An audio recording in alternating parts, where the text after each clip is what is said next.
terve kaikille. Hyvää huomenta jamittelijat ja samettisen pehmeää maanantai-aamua kaikille. Lämpimästi tervetuloa mukaan Finnish Collegium numero 7 avajaistilaisuuteen. Ja olen tosiaan Jani Grön, Finnish Games ry:n puheenjohtaja ja mukana tukemassa NetJameja alusta asti.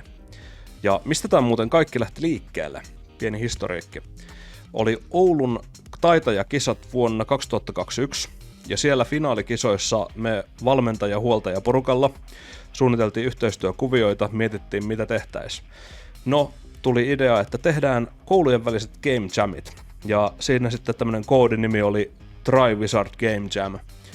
Ja Olli-Matti oli näissäkin mukana, ja sitten siitä päädyttiin tekemään ensimmäinen tapahtuma marraskuun eka päivä 2021, ensimmäinen Finnish Collegium. Ja Riveria oli sielläkin mukana perustajajäsenissä niin sanotusti. Ja siitä asti Collegiumissa kaiken kaikkiaan on tehty 220 peliä. Ja seuraavaksi te, hyvät jammaajat, pääsette nyt lisäämään lukuja listaa ja vahvistaa tätä perinnettä.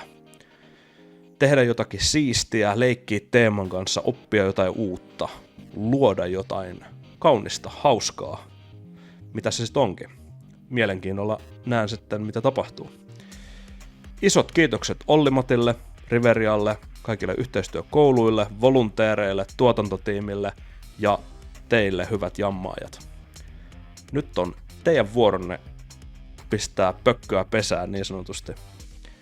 Ja kuten aina, muistakaa henkilökohtainen huolto. Syökää, juokaa, nukkukaa, levätkää hyvin, ehkä vähän liikkuakin, niin devaus sujuu hyvin ja saa hyviä pelejä aikaiseksi. Kiitoksia kaikille ja pidetään oikein hyvät jamit.